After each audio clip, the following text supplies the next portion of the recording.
Buenos Dias Gunners Collective. Back at it, you already know. Like a motherfucking smack addict, right?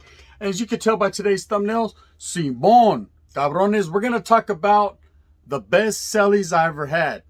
My personal best cellies while incarcerated in the youth authority as well as prison.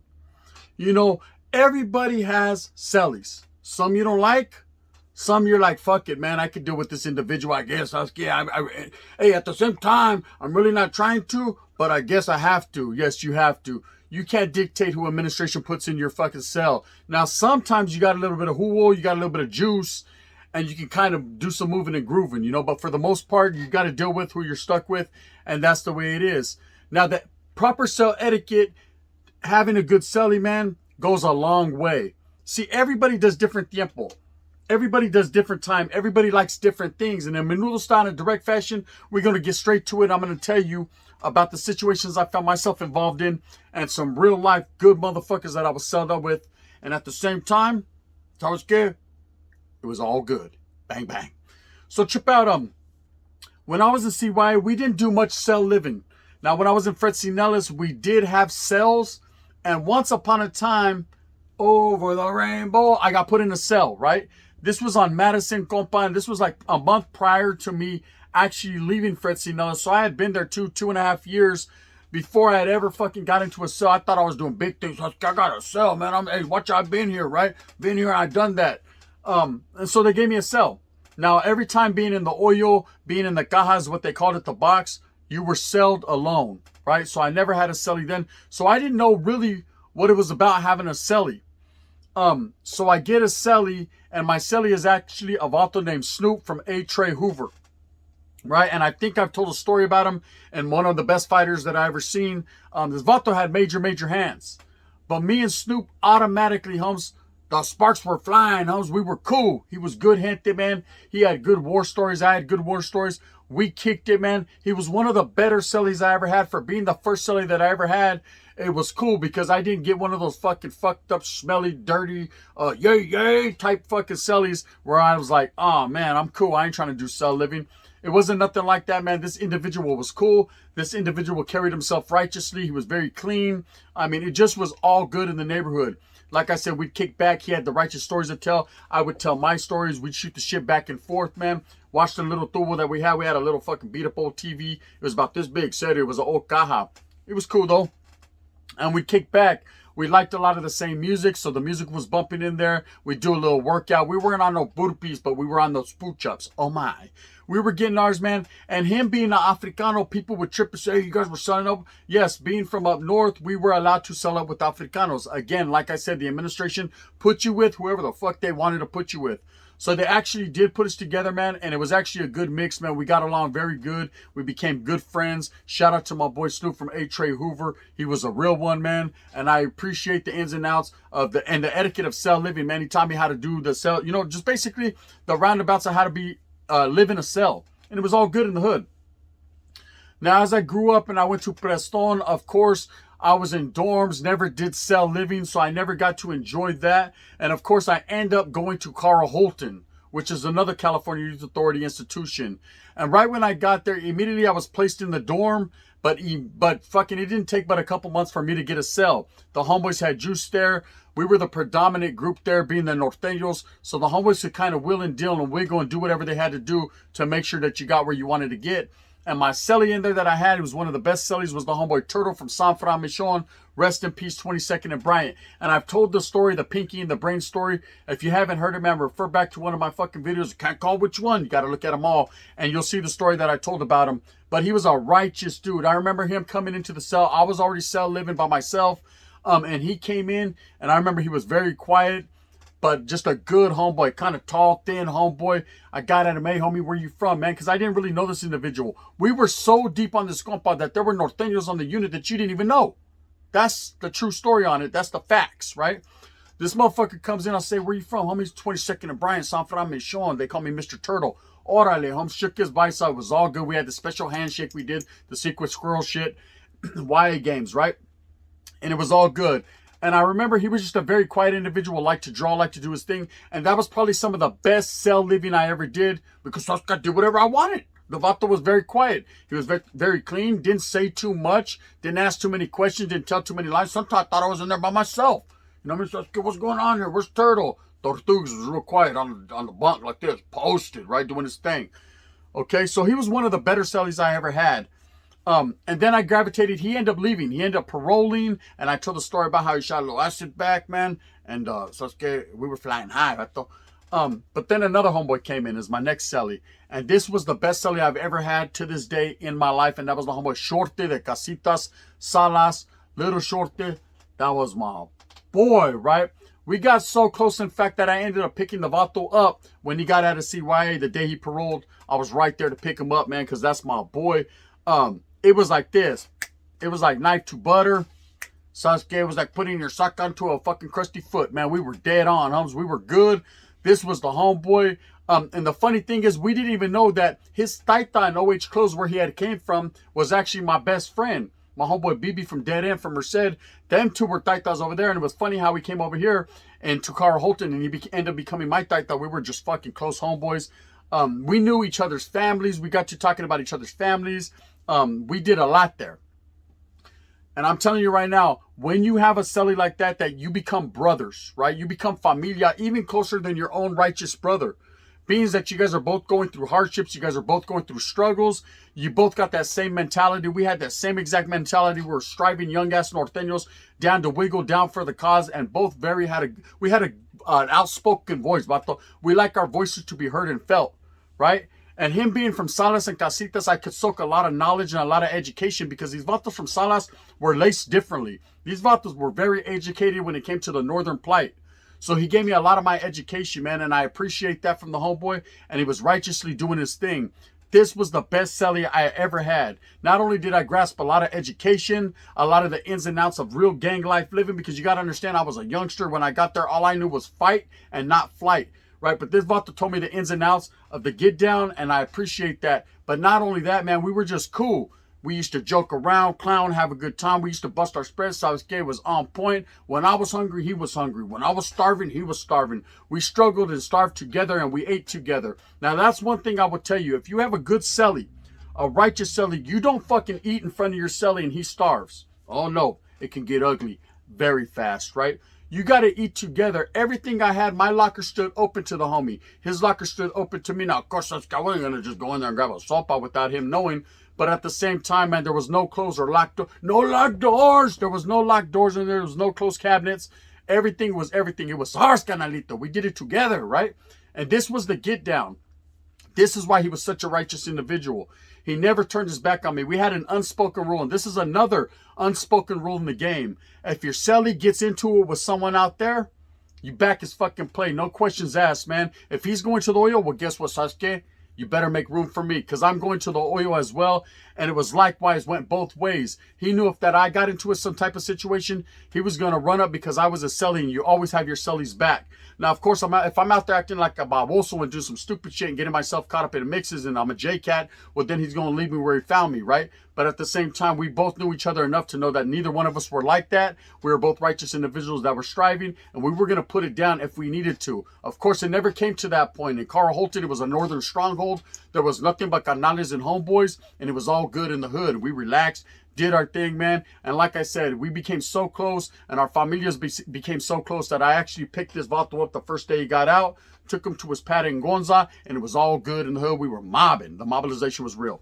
You know, we went back to Merced for 3 days. I'll tell you, he could tell you about that. He'll never forget it, right? Shout out to the homo Shorte from Casitas, the best cellie I ever had to this day.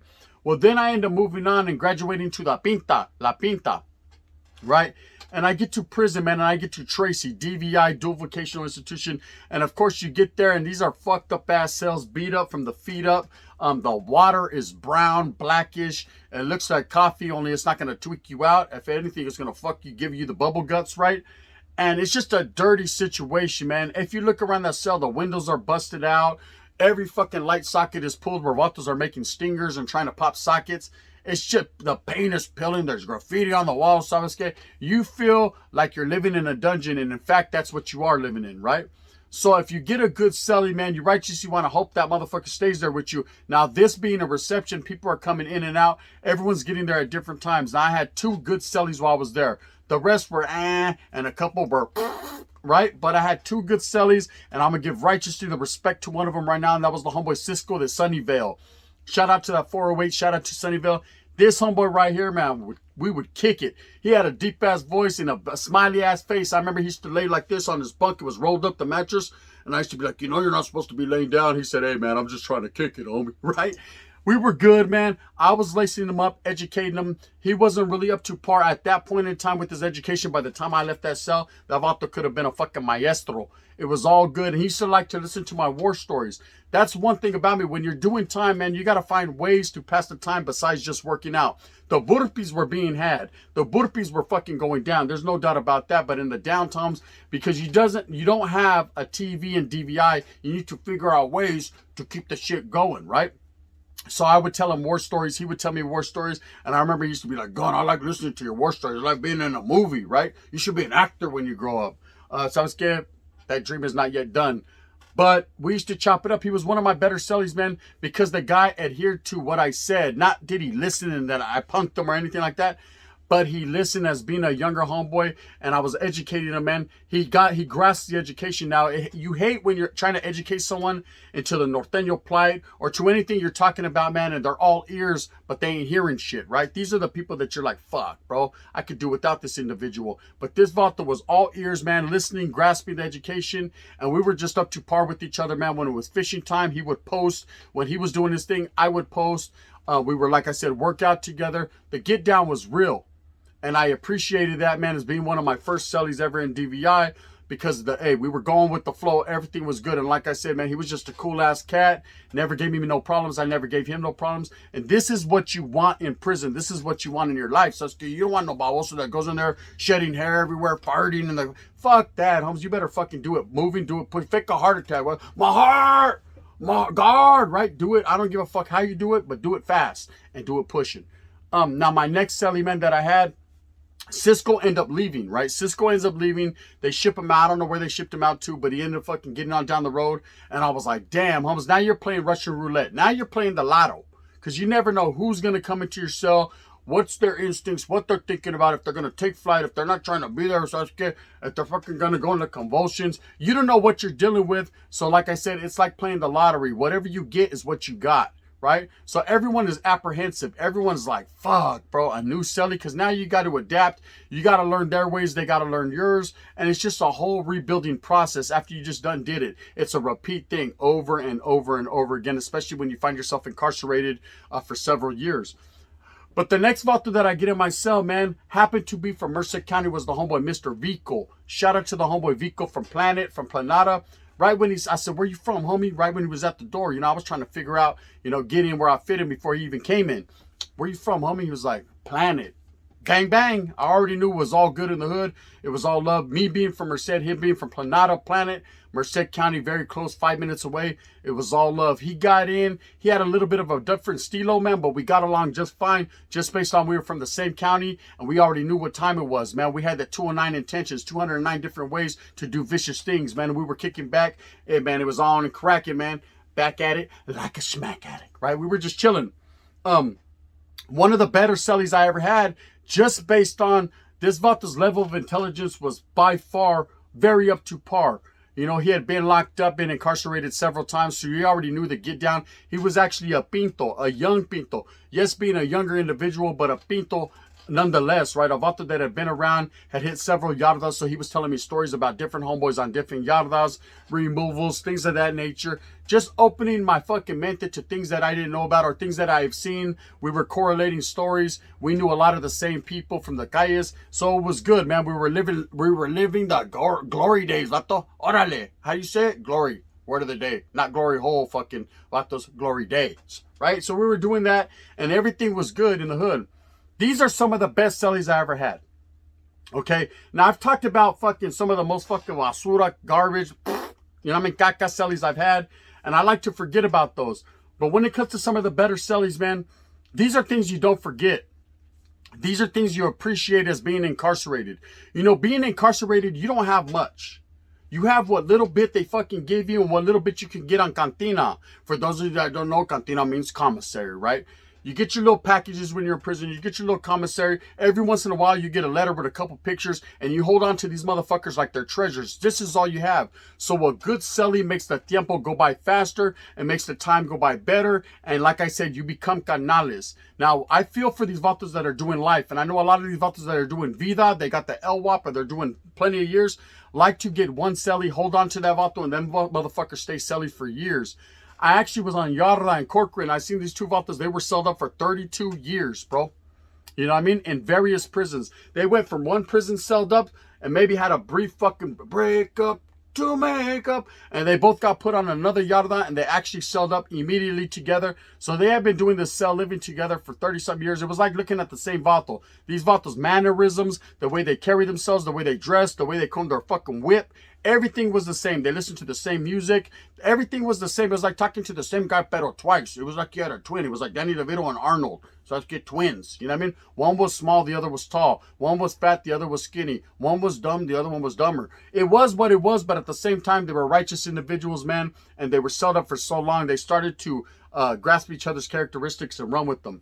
And it's just like that. If you have a carnal, and I've seen that happen, man. I've seen carnales be sold up together. I've seen father and son be sold up together. I've seen fucking instances where, of course, one family member 1030 the other one, meaning that they fucking kited them. They put them on their enemy list for one reason or another. They just don't want to do tiempo with their own kid or their own familia member because they don't want to get caught up in a situation. I've seen fucking things where you've had norteños and sureños on the same yard and their familia, actually first cousins from up north. A vato from A-Town and a vato from Planet were actually primos, but on the opposite sides of the fucking fence. Basically, you're over here on that side of the yarda, and I'm over here. We're going to do it pushing it in that fashion. One was doing rutina, the other was doing una máquina, but at the same time, they were both doing them. I've seen plenty of things. But the moral to the story is, if you have a good cellie, man, that's a great thing. I know plenty of situations where people will have bad cellies, and they come up short. One feels some type of way. Next thing you know, there's a head rolling around on the ground. And the placas are like, man down. And the vato's like, can I get another extra tray, right? It's ugly and it gets ugly. Prison and the harsh realities is you have no say-so over what's going to happen. Okay? You have no say-so over fucking if we're going to have yard that day. If you're going to get a visita. If you're going to get cantina that week. If motherfucking your package is coming or they're going to hold on to it or it's going to come up missing. You have no say-so over nothing. So what little bit you do have, the only say-so you have over is your mente, your mentality, your mind. And when you got a good cellie and he's of that same mind state, man, it feels like you have a carnal, a brother, a partner, someone you can kick it with together, man, and kick the shit. Relax, homes. That's when you're able to kick your feet up. After shutdown time, the homeboys are able to kick their feet up and chop it up, watch a little tuvo, relax, get theirs on, man. That's what it is. That's what it's all about, man. Doing time the easiest possible so that you can get out back to your familia. So, man, I represent and recognize all those good cellies I have. It's nothing but respects, man, to this day, no matter what road we traveled, whether they be active, non-active. If they got any weird cases, I can't call it like an alcoholic. I don't think so, man. These were real motherfuckers, real life cats. We all were on that same tip. We ain't doing none of that weird shit. But whatever the case may be, wherever they find themselves in lives, rest in peace to those that fell off or to those that have died in the certain situations. It's nothing but love. At the same time, I just appreciate the fact that I had some good righteous cellies, motherfuckers that respected me, and I respect them right back. For those of you that were fucking bad cellies that I had, verga. I could care less where you're at, what you're doing, how you feel. It doesn't matter, Holmes. I'm just keeping it real. Honesty is the best policy, you know? Bang, bang. Anyways, I hope that you move fast with a purpose. I hope that you get everything that you want coming to you. Remember, at the end of the day, man, it's all about moving fast for your familia. It's all about going out there and hustling and getting what you can get for your people. For those of you that have had good cellies, or for those of you that are sitting in the cell right now with your good cellie, man, represent, recognize, and respect, man. Because at one of these days, you're going to have a bad cellie. You're going to be like, damn, I wish Turtle was back, man. This is all fucked up. Pants on la tira, con permiso. Hey, homie, is there any way I can move to your cell? Fuck no, Holmes. Fuck that. I heard you fart at night. I do, but I'll give you a courtesy flush. Fuck you. Anyways, bam, go out there and get it for your familia. Merry Christmas to all the people. It's going to be happening this week. You already know what it is, man. Say, man, you love your loved ones, man, because they're the only ones that will love you right back. You already know what it is. The gun. Bang, bang. I had some fucked ups. Some good ones, too, though. Bang, bang.